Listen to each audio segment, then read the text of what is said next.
Guys, jujur deh. Siapa di sini yang masih percaya kalau pakai kontrasepsi itu bisa bikin lo mandul permanen atau badan jadi melar kayak balon? Hayo ngaku. Mitos ini tuh udah kayak urban legend yang turun-temurun, bikin banyak dari kita takut duluan sebelum kenalan sama faktanya. Tenang aja, lo gak sendirian kok kalau mikir gitu. Banyak banget teman-teman kita yang juga punya kekhawatiran serupa, entah karena dengar dari omongan orang, info di medsos yang simpang siur, atau mungkin pengalaman yang kurang tepat.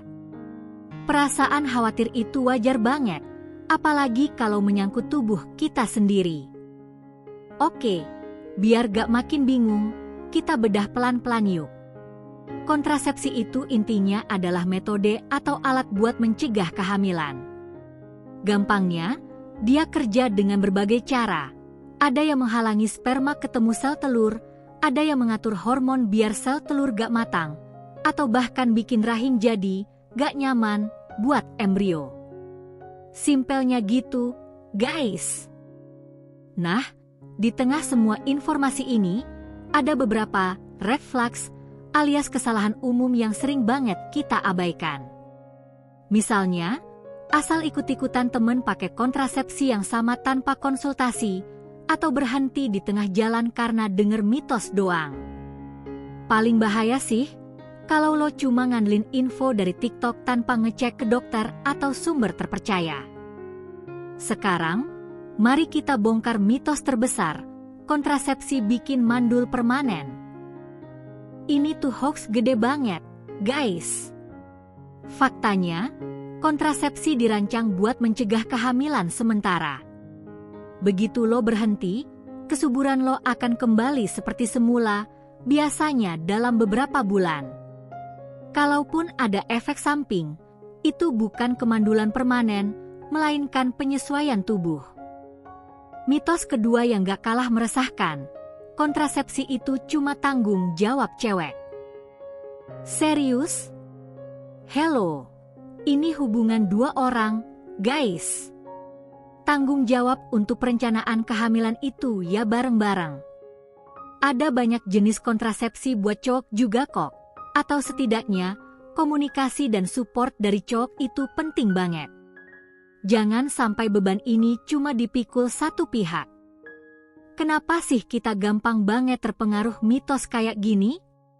Secara psikologi, otak kita cenderung mencari shortcut informasi, apalagi kalau dikemas dramatis atau dari orang yang kita kenal.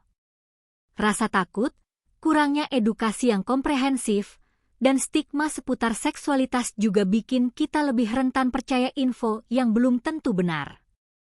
Ini bukan salah lo, tapi penting buat kita sadar. Kalau mitos-mitos ini terus kita abaikan, dampaknya bisa serius banget, loh.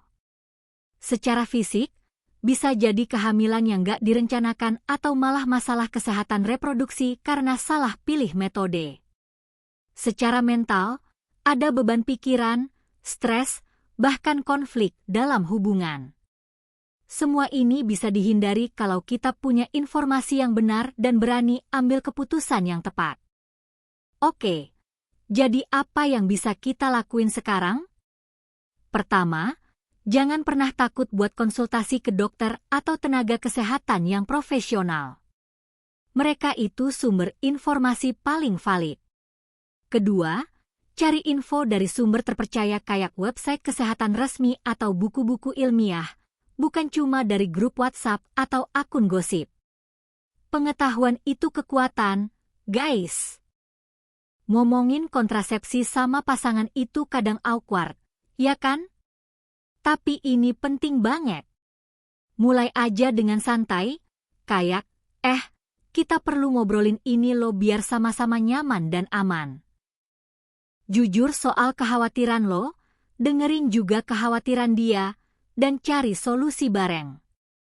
Ini tentang masa depan kalian berdua, jadi harus transparan dan saling mendukung. Jadi,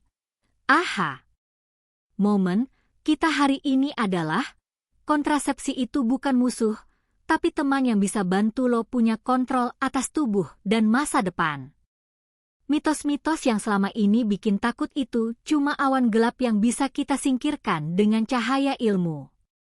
Lo berhak punya informasi yang benar dan pilihan yang tepat. Empower yourself, guys. Gimana? Ada pencerahan kan? Gue yakin banyak dari lo yang punya pengalaman atau pertanyaan lain seputar kontrasepsi. Yuk, share di kolom komentar di bawah secara anonim kalau mau. Kita diskusi bareng, saling support, dan belajar dari pengalaman satu sama lain. Jangan lupa like, share, dan subscribe ya biar makin banyak yang tercerahkan.